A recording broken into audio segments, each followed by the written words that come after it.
الشيطان الرجيم بسم الله الرحمن الرحيم وصلى الله على محمد وعلى آله الطيبين الطاهرين الذين أذهب الله عنهم الرجس وطهرهم تطهيرا اللهم صل على محمد وآل محمد ولعنة الدائمة الباقية على أعدائهم ومنكر فضائلهم وغاصب حقوقهم أجمعين من يوم عداوتهم إلى قيام يوم الدين أما بعد عباد الله أوصيكم ونفسي بتقوى الله فإن التقوى خير الزاد وبها المعاد وتنفع يوم لا ينفع فيه مال ولا بنون إلا من أتى الله بقلب سليم وصلى الله على محمد وعلى آله الطيبين الطاهرين اللهم صل على محمد وآل محمد وعجل فرجهم আমার প্রিয় দর্শক ও শ্রোতাবৃন্দ আসসালামু আলাইকুম ওয়া রাহমাতুল্লাহি ওয়া বারাকাতুহু আপনাদের সকলকে আন্তরিক সালাম ও শুভেচ্ছা জানিয়ে আজকের অনুষ্ঠান ইসলামিন বাংলায় আপনাদেরকে স্বাগতম জানাই। আশা করি আপনারা যে যেখানে আছেন ভালো আছেন, কুশল ও মঙ্গলে আছেন, সুখে থাকুন, শান্তিতে থাকুন, সমস্ত প্রকারের দুঃখ কষ্ট থেকে মুক্তিতে থাকুন। আল্লাহ রব্বুল আলামিনের কাছে এই কামনা করি। যারা অসুস্থ আল্লাহ তাদেরকে সুস্থতা দান করুন, যারা ঋণে ভুগছে আল্লাহ তাদেরকে ঋণ মুক্তি করুন। ওইরূপ যাদের জীবনে কোনো প্রকারের অভাব বা অশান্তি আছে আল্লাহ রব্বুল আলামিন তাদের সকলের জীবনে সুখ শান্তি দান করুন ও সকলের মনোকামনা আশাকে পূরণ করুন। আমাদের সকলকে সৎ পথে চলার, অসৎ পথ থেকে দূরে থাকার এবং এক অপরকে সৎ উপদেশ দেওয়ার তৌফিক দান করুন। আমরা যেন সত্য বা হক জিনিসকে জেনে শুনে মেনে তার উপরে আমল করে সেটা অন্যদের সামনে তুলে ধরতে পারি বা সকলের কাছে পৌঁছে দিতে পারি। আল্লাহ রব্বুল আলামিন আমাদেরকে সেই মনোবল নিয়ে তৌফিক দান করুন, আমিন ইয়া রাব্বাল আলামিন। এই দোয়ার সঙ্গে আজকের পর্ব শুরু করতে চলেছি। আপনাদের পাঠানো পেন্ডিং প্রশ্নের উত্তর দেওয়ার আগে একটি কথা বলতে চাই, আর সেটি হচ্ছে কোশ্চেন আনসার, মানে আপনাদের প্রশ্নের যে আমি উত্তর দিই। এই পর্বের শেষ পর্ব মহরমের আগের লাস্ট এপিসোড বা শেষ পর্ব আজকে রেকর্ড করছি। ইনশাল্লাহ এরপরে আপনারা প্রশ্ন পাঠালে তার উত্তর মহরমের 12 তারিখের পরে পাবেন। মনে রাখবেন, মহরমের চাঁদ রাত থেকে 12 মহরম পর্যন্ত প্রতিদিন সকাল সন্ধ্যা চ্যানেল উইনে অনুষ্ঠান ইসলামিন বাংলাতে মাজালিসে আজা ইমাম হোসেন আলাইহিস সালাম ও কারবালার শহীদদের স্মরণে মজলিস টেলিকাস্ট হবে। আর উক্ত সমস্ত মজলিসে আমি আমাদের শিয়াদের ধর্মের পরিচয় করাবো। ইসলাম কি, ইসলামিক সংবিধান কি, খাঁটি মুসলমান বা হাকিকি মমিন কারা,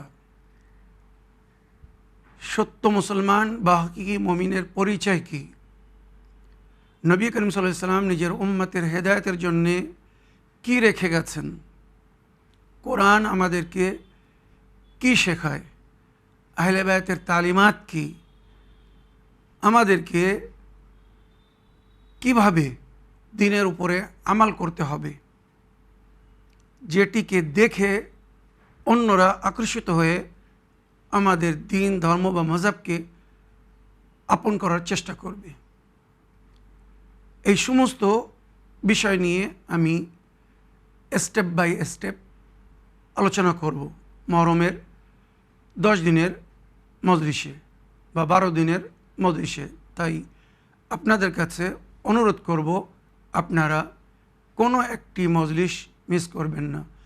যদি টিভিতে দেখার সুযোগ বা সময় না হয় সকালে বা বিকালে, তো যে কোনো সময় নিজের মোবাইলে আপনারা এই মজলিস শুনতে পারবেন। সমস্ত মজলিস প্রতিদিন ইউটিউবে আপলোড করে দেওয়া হবে। চ্যানেল উইন বাংলা অনুষ্ঠান ইসলাম ইন বাংলায় গিয়ে আপনারা আপনাদের মনোনীত প্রোগ্রাম বা অনুষ্ঠান দেখতে পাবেন, মজলিস শুনতে পারবেন। এগুলো নিজেরাও শুনুন, অন্যদের সঙ্গেও শেয়ার করুন, বিশেষ করে তাদের সঙ্গে যারা আমাদের সম্পর্কে ভুল ধারণা রাখে বা আমাদেরকে ভুল বোঝে। আশা করি এই 10 দিনের মজলিস শোনার পরে তাদের ভুল ভেঙে যাবে। যদি আল্লাহ তাদের হেদায়েত করতে চায় তো তারা হেদায়েত পেয়ে যাবে যে হাকিকি ইসলাম, সত্য দিন বা ধর্মকে কারা ফলো করছে, কোরআন ও সুন্নত অনুযায়ী কারা আমাল করছে। আমাদের দিনের একটি একটি অংশ, আমাদের বিশ্বাস আকীদা বা আমাদের আমাল, ফুরুয়ে দিন এবং উসুলে দিন সব কিছু আমি কোরআন থেকে প্রমাণ করেছি। আরও একবার আমি সারাংশ বা বিশেষ করে ওই সমস্ত বিষয় নিয়ে মহরমের মজলিসে আলোচনা করব যে সমস্ত বিষয়ে আমাদের আর আমাদের আহলে সুন্নাত ভাইদের মধ্যে মতভেদ। আমরা দেখব কোরআন এবং হাদিস অনুযায়ী, কোরআন এবং সুন্নাত বা তালিমাত আহলে বাইত অনুযায়ী কাদের আমাল বা কাদের আকীদা সঠিক। আশা করি কোরআন ও হাদিস থেকে যখন আমি প্রমাণ করব, এরপরে কোনো জ্ঞানী শিক্ষিত মুসলমান এটাকে অস্বীকার করবে না, অমান্য করবে না। তাই অপেক্ষা করুন, দোয়া করবেন আমি যেন সুস্থ থেকে এই সমস্ত মজলিস সুন্দরভাবে পড়তে পারি বা রেকর্ড করতে পারি। ইনশাআল্লাহ আগামী 1-2 দিনের মধ্যে মজলিসের রেকর্ডিং শুরু হয়ে যাবে। আপনাদের কাছে দোয়াতে স্মরণে রাখার অনুরোধ রইল। আসুন এবার আমি আপনাদের প্রশ্নের উত্তর দিতে চাই। দেখি কোথা থেকে কে কি জানতে চাচ্ছেন বা কে কি বলতে চাচ্ছেন। বিসমিল্লাহির রহমানির রহিম। আসসালামু আলাইকুম রাহমাতুল্লাহি ওয়া বারাকাতুহু। আমি এই কোশ্চেনটি ইসলামিন বাংলা প্রোগ্রামে দিলাম।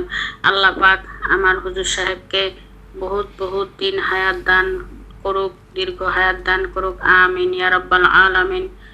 আল্লাহ পাক এই ইসলামিন বাংলা এই প্রোগ্রাম, এই দিনই কাজ রওশন আলী দাদা সাহেবের সঙ্গেও একটা এপিসোড চালাচ্ছে, একটা প্রোগ্রাম চালাচ্ছেন। এই দিনই কাজ সারা জীবন ওনাকে চালানোর আল্লাহ পাক তৌফিক দান করুক। হুজুর সাহেব,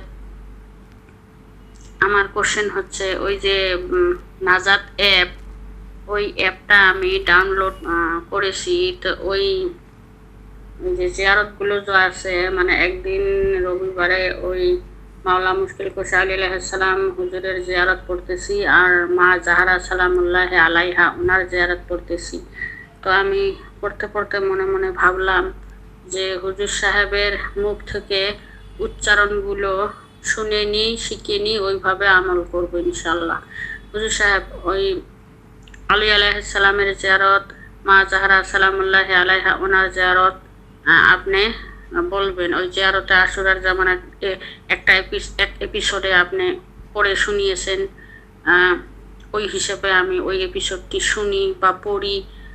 তো এই যে মাওলা মুশকিল কুশা আলী আলাইহিসসালামের জিয়ারত, মা জাহরা সালামুল্লাহ আলাইহার জিয়ারত আপনি নিজে মুখে বলবেন, আমরা শুনে উচ্চারণগুলো ভালো করে নেব, ঠিক করে নেব।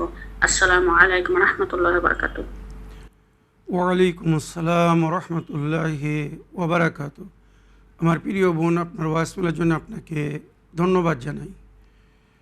আপনি যে জিয়ারত আমাকে পড়ে শোনাতে বলেছেন মাওলা আলী আলাইহিসসালামের এবং বিবি জাহরা সালামুল্লাহ আলাইহার জিয়ারত রবিবারের দিন, এই সেই জিয়ারত যে জিয়ারতের সম্পর্কে রওয়ায়েতে উল্লেখ হয়েছে ইমামে জামানা আজ্জালাল্লাহু তাআলা ফরাজহু শরীফ নিজের জাদ দাদা হজরত আলী আলাইহিসসালাম এবং ওনার দাদি হজরতে ফাতেমা জাহরা সালামুল্লাহ আলাইহার যখন জিয়ারত করেন তো এইভাবে জিয়ারত করেন। বিশেষ করে রবিবারের দিন মাওলা আলী আলাইহিসসালাম ও বিবি জাহরা সালামুল্লাহ আলাইহার থেকে সম্পর্কিত, তাই রবিবারের দিন আমাদেরকে এইভাবে জিয়ারত পড়তে বলা হয়েছে। তো প্রথমে আমি মাওলা আলী আলাইহিসসালামের জিয়ারত পড়ব, তারপরে ইনশাল্লাহ মা ফাতেমা জাহরা সালামুল্লাহ আলাইহার জিয়ারত পড়ব।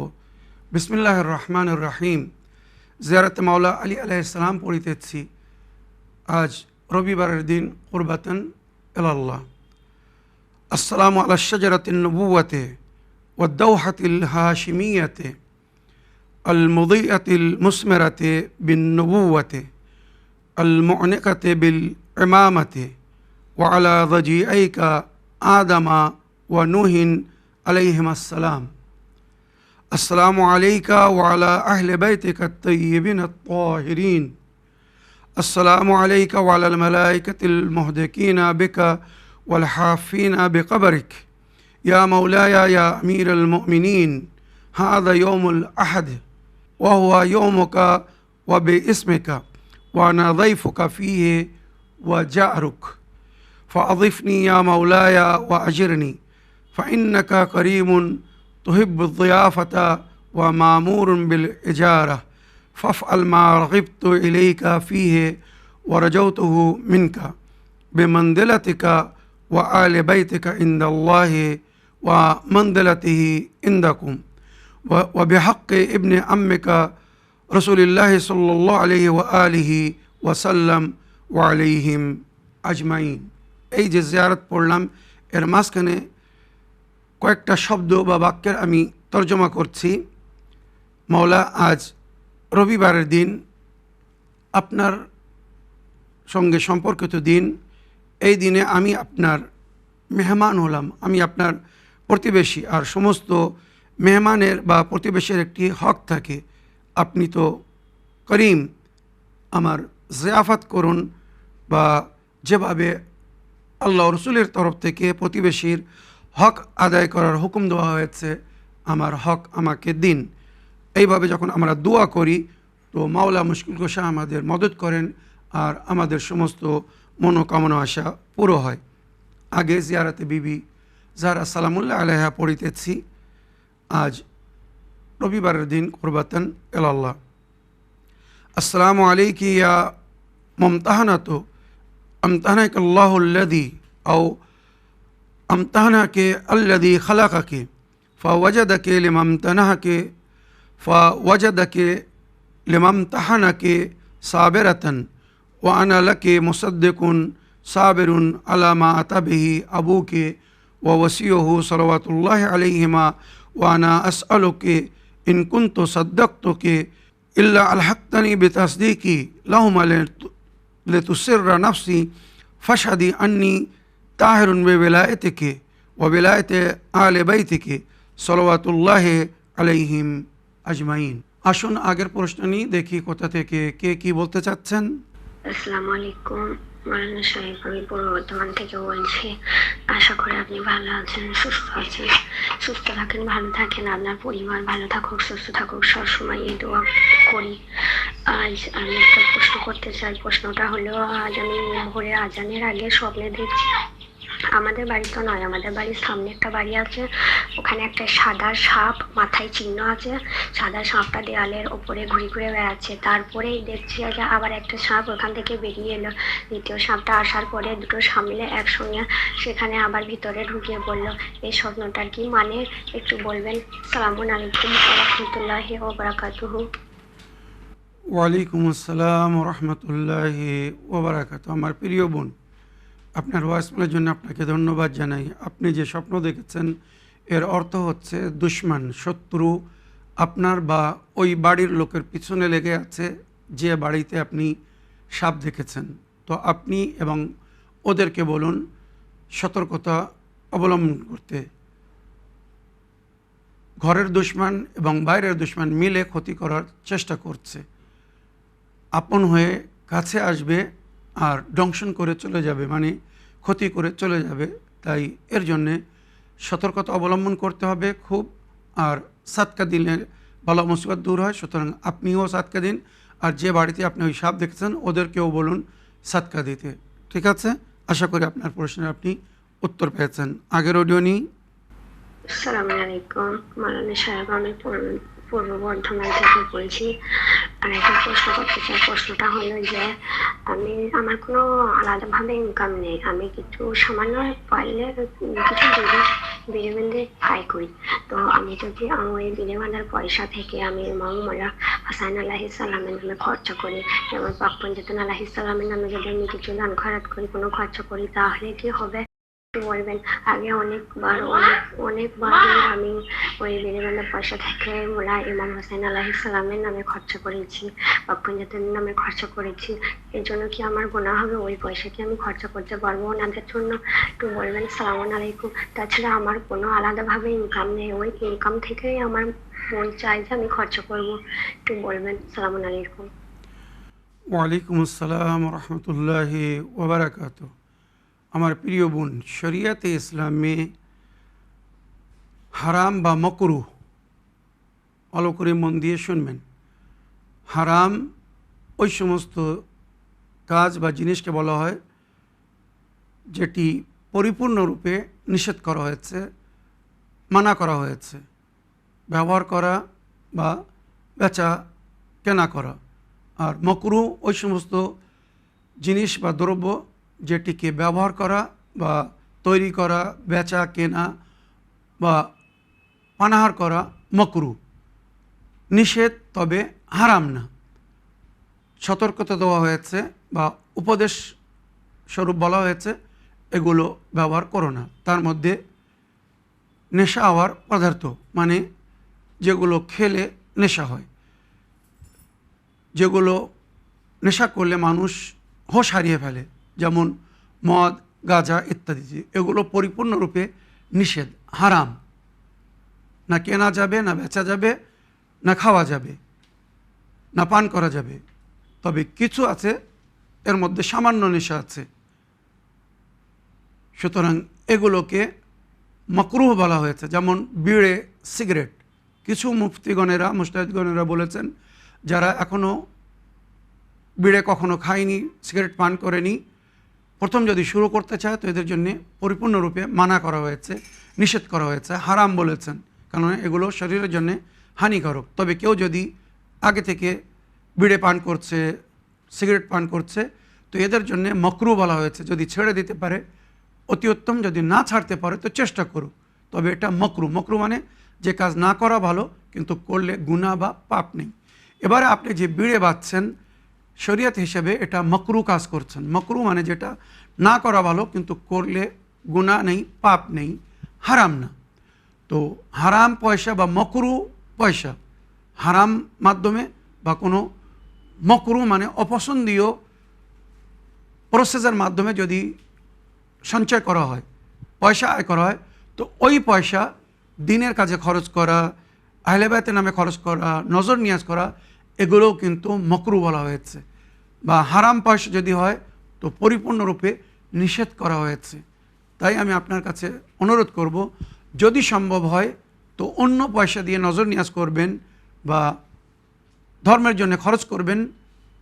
বিড়ে বাঁধা পয়সা, সিগারেট তৈরি করা পয়সা বা যে সমস্ত জিনিসকে শরিয়াতে মকরুহ বলা হয়েছে বা যে সমস্ত সঞ্চয়কে হারাম বলা হয়েছে, তার মাধ্যমে কোনো দিনের কাজ করবেন না বা নজর নিয়াজ করবেন না। আহলে বায়ত কখনো এই সমস্ত জিনিসকে পছন্দ করেননি বা করেন না। সুতরাং তানাদের দরবারে যদি এগুলো পেশ করা হয় তো ওনারা খুশি হওয়ার যা হয় দুঃখিত হন।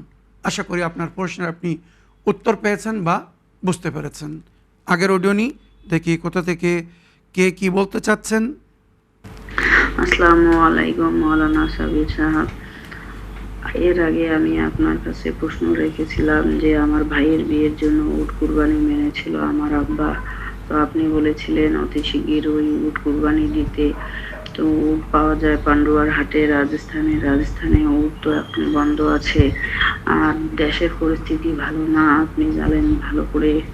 তো আমরা কিভাবে এখন উট নিয়ে আসবো পান্ডুয়া হাট থেকে? তো হুজুর, এটার জন্য যদি আরো অন্য কোনো সহজ উপায় থাকে যেটা ভালো হবে হুজুর সেটা আপনি বলে দেন। এখন কোনো উপায় নাই আমাদের কাছে। আর যে ভাইয়ের জন্য আমার আব্বা উট কুরবানি মেনেছিল, ওই ভাইয়ের ব্যবসা বাণিজ্য অনেক ভালো ছিল। ওর ব্যবসা বাণিজ্য দিন দিন ডুবে যাচ্ছে। জানি না ওকে কোনো বদনজর লেগেছে না আর কিছু। ওই ভাইয়ের বয়স হলো 27 থেকে 28 বছর। ও নামাজ পড়ে 5 ওয়াক্তের। ওর আরবি শিক্ষা নাই। ও ও সূরা দিয়ে নামাজ পড়ে। তো হুজুর আপনি যদি কোনো ইবাদত থাকে ওকে একটু বলে দেন, ও যাতে ও ইবাদত করতে পারে। আর দান খয়রাত সাদকা যদি থাকে এটাও বলে দেন। হুজুর আমার ভাইয়ের গাড়িগুলো, রেখে দেওয়া গাড়িগুলো খারাপ হচ্ছে, মানে একটা দিন বাদ যাচ্ছে না, তার একটার পরে একটা সমস্যা লেগে যাচ্ছে। তো এটার জন্য কোনো সহজ উপায় বাতিয়ে দিন হুজুর। এই কুরবানি সম্পর্কে আর এই বদনজর থেকে বাঁচার জন্য আমার ভাইটার পরিস্থিতি দেখে আমাকে আর ভালো লাগতেছে না, তাই আমি আপনার কাছে আমার প্রশ্ন রাখলাম। এই প্রশ্ন দুইটার উত্তর দিয়েন হুজুর, আমরা খুব উপকারিত হব। আসসালামু আলাইকুম ওয়া রাহমাতুল্লাহি ওয়া বারাকাতুহু। ওয়ালাইকুম আসসালাম রহমতুল্লাহি ওবরাকাত। আমার প্রিয় বোন বা আপা, আপনার ওয়াইসমেল আমি শুনলাম। আপনার ভাইয়ের জন্যে এর আগেও হয়তো আমি বলেছি, কোরবানি সাদকা স্বরূপ কোরবানি বা যে মান্যত মানা হয়েছিল ওটাকে পুরো করতেই হবে, অনিবার্য। যতদিন ওই মান্যত পুরো না করবেন, কোরবানি না দিবেন, বালা ও মুসিবত কাটবে না। আর সাদাকাত তারুদ্দুল কাদা ওয়াল বালা, সাদকা সমস্ত প্রকারের বালা ও মুসিবতকে দূর করে, এমনকি মৃত্যুকেও টলিয়ে দেয়, এত প্রভাবশালী। তো যদি আপনারা আপনাদের এলাকায় বর্তমান পরিস্থিতি হিসেবে উট নাহের না করতে পারেন, উট কোরবানি না দিতে পারেন, তো আপনারা পয়সা অন্য জায়গায় ট্রান্সফার করে দিন যেখানে এটা সম্ভব। যদি রাজস্থানে কোনো পরিচিত ব্যক্তি থাকে তার সঙ্গে যোগাযোগ করে রাজস্থানে পয়সা পাঠিয়ে দিন, ওখানে কোরবানি হয়ে যাবে। বোম্বেতে যদি আপনার কেউ পরিচিত থাকে বোম্বে পাঠিয়ে দিন, এখানে কোরবানি হয়ে যাবে। মানে কোরবানি আপনার দেশে করতে হবে তার কোনো শর্ত না। কোরবানি দিবেন, উট কোরবানি করবেন। ভাইয়ের তরফ থেকে যখন এই মান্যত মেনেছিলেন, তো যত শীঘ্র সম্ভব ওটাকে পুরো করার চেষ্টা করুন, তারপরে ইনশাআল্লাহ বালা মুসিবত দূর হবে। এছাড়া আপনার ভাইকে বলুন 5 ওয়াক্তের নামাজ সময়ে পড়তে। মনে রাখবেন বুজুর্গানের দিনরা যেটা বলেছেন, আল্লাহ বলেছেন তোমরা যদি আমার জিকির করো, আমাকে স্মরণে রাখো, তো আমি তোমাদেরকে বলবো না। তো আল্লাহ তখন বালা মুসিবত থেকে মুক্তিদান করবেন। 5 ওয়াক্তের নামাজ সঠিক টাইমে পড়তে বলুন। আর যদি তাহাজ্জুদ নামাজ পড়তে পারে অতি উত্তম। আর প্রতিদিন সকাল সন্ধ্যা সাদকা দিতে বলুন, অল্প হলেও 10-20 টাকা, 12-14 টাকা, যা সম্ভব হবে প্রতিদিন সকাল সন্ধ্যা সাদকা দেয় যেন। সকালে সাদকা দিলে সারাদিন আল্লাহর হেফাজতে থাকবে, সন্ধ্যাবেলা সাদকা দিলে সারা রাত আল্লাহর হেফাজতে থাকবে, আর বালা ও মুসিবতও দূর হবে। যে কারোবার করছে বা গাড়ি ঘোড়া যা কিছু আছে সবার তরফ থেকে সাদকা দিতে বলুন, ইনশাআল্লাহ বালা ও মুসিবত খুব শীঘ্র দূর হয়ে যাবে। এছাড়া যদি কুনজর বা বদনজর লেগে থাকে, যেটা সম্ভবত আপনার কথা শুনে মনে হচ্ছে, তো আপনার ভাইকে বলুন আয়াতুল কুরসি মৌজাতাইন, কুল আউযু বিরাব্বিল ফালাক, কুল আউযু বিরাব্বিন নাস আর নাদে আলী, এই 4টি জিনিস নিজের উপরে দম করতে, পড়ে নিজের উপরে ফু দিতে। আর নবী করিম সাল্লাল্লাহু আলাইহি ওয়াসাল্লাম ভাইলে ভাই আমাদেরকে কিছু দুয়ার তালিম দিয়েছেন। যদি কেউ কারোর উপরে কুনজর লাগিয়ে থাকে বা জাদু টোনা টোটকা কিছু করে থাকে, তো সূরা নুন ওয়াল কালামের শেষ 2টি আয়াত, নুন ওয়াল কালামের শেষ 2টি আয়াত, ওয়া ইয়াকাদুল লাযিনা কাফারু লা ইয়াযলিকুনাকা বিআবসারিহিম লাম্মা সামিউয যিকরা ওয়া ইয়াকুলুন ইন্নাহু লামাজনুন ওয়া মা হুয়া ইল্লা যিকরুল লিল আলামিন। এই আয়াত পড়তে হবে। এর সঙ্গে নবী করিম সাল্লাল্লাহু আলাইহি ওয়াসাল্লাম এই দোয়া পড়তে বলেছেন, আল্লাহুম্মা রাব্বা মাতারিন হাবিসিন ওয়া হাজারিন ইয়াবিসিন ওয়া লাইলিন দামিসিন ওয়া রাতবিন ওয়া ইয়াবিসিন রুদ্দা আইনাল আইনি আলাইহি ফি কাবাদিহি ওয়া নাহরিহি ওয়া মালিহি فارجع البصر هل ترى من فطور ثم ارجع البصر كرتين ينقلب إليك البصر خاسئا وهو حسير। এই দোয়া পড়ে দম করে দিতে হবে। এছাড়া আল্লাহুম্মা যা সুলতানিল আযীম ওয়াল মান্নিল কাদিম ওয়াল ওয়াজহিল করিম দাল কালিমাতিত তাম্মাতি ওয়াদ দাওয়াতিল মুস্তাজাবাত আফে ফুলানান, এখানে আপনার ভাইয়ের নাম নিতে হবে, অমুক ইবনে অমুক, মিন আনফুসিল জিন্নে ওয়া আয়ুনিল ইনসে, সমস্ত নজর কেটে যাবে বা কেউ কিছু যদি করে থাকে সেটা কেটে যাবে। আর জাদু টোনা টোটকার কাটের জন্য মাওলা আলী আলাইহিস সালাম বলেছেন এই দোয়াটা লিখে নিজের কাছে রাখো, জাদু টোনা টোটকা কিছু আসার করবে না, আর যদি কেউ কিছু করে থাকে সেটাও কেটে যাবে। বিসমিল্লাহি ওয়া বিল্লাহি বিসমিল্লাহি মাশাআল্লাহ বিসমিল্লাহি ওয়ালা হাওলা ওয়ালা কুওয়াতা ইল্লা বিল্লাহ ক্বালা মূসা মা জি'তুম বিহি সিহরা ইন্নাল্লাহা সাইয়ুবতিলহু ইন্নাল্লাহা লা ইসলিহু আমালাল মুফসিদিন ফাওয়াকাল হক ওয়া বাতালা মা কানু ইয়ামালুন ফাগলিবু হুনালিকা ওয়ানকালাবু সাগিরিন। ইনশাআল্লাহ এটা যদি লিখে আপনার ভাইয়ের কাছে রাখে, এর সঙ্গে যদি দোয়ায়ে জশনে কবির, যেটা নবী করিম সাল্লাল্লাহু আলাইহি ওয়াসাল্লামকে হেফাজতের জন্য দেওয়া হয়েছিল, যদি আপনার ভাই নিজের কাছে রাখে তো ইনশাআল্লাহ খুব শীঘ্র যে সমস্ত সমস্যার সম্মুখীন হচ্ছে বা বালা ও মুসিবতের সঙ্গে জড়ে আছে এগুলো সব ইনশাআল্লাহ কেটে যাবে বা ঠিক হয়ে যাবে। আশা করি আপনার প্রশ্নের আপনি উত্তর পেয়েছেন। এবারে আজকের এপিসোডের শেষ অডিও নিয়ে দেখি কোথা থেকে কে কী বলতে চাচ্ছেন বা কে কী জানতে চাচ্ছেন। সালামুন আলাইকুম, আমি শিয়াবুর রহমান মল্লিক বলছি, মুফতি দক্ষিণ 24 বড়গানা থেকে। আশা করছি আপনি ভালো আছেন। আজকে ইসলামিক বাংলায় আমি জানতে চাই, ছোটদেরকে কি তাহাজ্জুদ নামাজ পড়া উচিত? আমি পড়তে চাই কিন্তু ঘুম ভাঙে না। আমি শুনেছি তাহাজ্জুদ নামাজ পড়লে নাকি অনেক নেকি পাওয়া যায়, তাই আমি এই নামাজটা পড়তে চাই কিন্তু আমার ঘুম ভাঙে না। তাহলে আমার কি করা উচিত আপনি আমাকে জানাবেন। ভালো থাকুন, সুস্থ থাকুন, খোদা হাফেজ, ফি আমানিল্লাহ। ওয়ালাইকুম আসসালাম রহমতুল্লাহি ওয়া বারাকাতুহু। আমার সোনামণি, তোমার কথা শুনে খুব ভালো লাগলো। তোমার নেক নিয়াত, স্বেচ্ছাকে, তোমার সমস্ত মনোকামনাকে আল্লাহ রাব্বুল আলামিন পুরো করুন।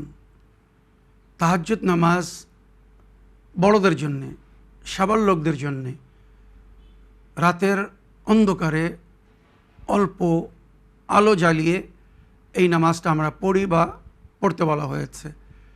রাতের অন্ধকারে তুমি যদি ওঠো হয়তো কখনো ভয় পেতে পারো, তবুও যদি সাহস করে পড়তে পারো অতি উত্তম, অনেক নেকি পাবে। যেমন তুমি বললে, আর রওয়ায়াতের মধ্যে যেভাবে উল্লেখ হয়েছে, সালাতুল লাইল তুহাসসিনুল ওয়াজহ তুতিবুর রিহ তুদিরুর রিজক তাকদিয়াদ দাইন তাজলুল বাসার তাতাবুল হাম, নামাজের সব মানুষের চেহারাকে উজ্জ্বল করে, সুন্দর করে, শরীরকে সুগন্ধিত করে, দুঃখ কষ্টকে নিবারণ করে, রুজি টেনে আনে, বালা মুসিবত দূর করে, চোখের আলো বাড়ায়, স্মরণশক্তি বৃদ্ধি পায়, মনোকামনা ইচ্ছা পুরো হয়। ইমাম রেজা আলাইহিস সালাম বলেছেন, যদি কেউ তাহাজ্জুদ নামাজ পড়ে আর সে যদি বলে আমি আজ রুজি পাইনি, তো সে মিথ্যাবাদী। তাহাজ্জুদ নামাজ পড়বে আর সে রুজি পাবে না, এমন হতেই পারে না। এত গুণ এই নামাজের। কবরের আলো বলা হয়েছে এই নামাজকে। তো যদি পড়তে পারো অতি উত্তম, আর যদি না পড়তে পারো কোনো অসুবিধা নেই, কেননা এটা নফল নামাজ, সুন্নতে মুআক্কাদা, মানে বারবার নবী এই নামাজটি পড়ার জন্যে নিজের উম্মতকে বলেছিলেন, এর গুণগানও বলেছিলেন। যদি ঘুম না ভাঙে তো এর জন্যে ঘুমানোর আগে সূরায়ে কাহফের শেষ আয়াত নম্বর 110 পড়ে ঘুমাবে, নিয়ত করে যে আমি যেন তাহাজ্জুদ নামাজের জন্য উঠতে পারি। অটোমেটিক ওই সময় ঘুম ভেঙে যাবে, আল্লাহর ফেরেশতারা এসে জাগিয়ে দিবে, জিন্নাত এসে জাগিয়ে দিবে, যেভাবে হোক আপনি জেগে যাবেন। বিসমিল্লাহির রহমানির রহিম। কুল ইন্নামা আনা বাশারুম মিসলুকুম ইউহা ইলাইয়া আন্নামা ইলাহুকুম ইলাহুন ওয়াহিদুন ফামান কানা ইয়ারজু লিকা রাব্বিহি ফালিয়ামাল আমালান সালিহান ওয়ালা ইউশরিক বিইবাদাতি রাব্বিহি আহাদা। এই আয়াত যদি একবার কি দুবার কি তিনবার পড়া হয়, এই আয়াত অ্যালার্মের কাজ করবে। ঠিক তাহাজ্জুদ নামাজের সময় অটোমেটিক ঘুম ভেঙে যাবে। আশা করি তোমার প্রশ্নের উত্তর পেয়েছ। আমার প্রিয় দর্শক ও শ্রোতাবৃন্দ, যেমন আমি এপিসোডের শুরুতেই বললাম, কোশ্চেন আনসার এপিসোড ধারাবাহিক হিসাবে যেটা প্রতিদিন টেলিকাস্ট হয় মহরমের আগে আজকের এই শেষ এপিসোড, এরপরে ইনশাল্লাহ 12 মহরমের পরে আপনাদের প্রশ্নের উত্তর আমি দেওয়া শুরু করব। আর চাঁদ রাত থেকে 12 মহরম পর্যন্ত প্রতিদিন চ্যানেল উইনে মজলিস টেলিকাস্ট হবে। আশা করি মজলিস আপনারাও শুনবেন, অন্যদেরকেও শোনাবেন। এই বলে আমার আজকের বক্তব্য এখানে শেষ করলাম। ওয়া আখিরু দাওয়ানা আলহামদুলিল্লাহি রাব্বিল আলামিন। ওয়াসসালামু আলাইকুম ওয়া রাহমাতুল্লাহি ওয়া বারাকাতুহু।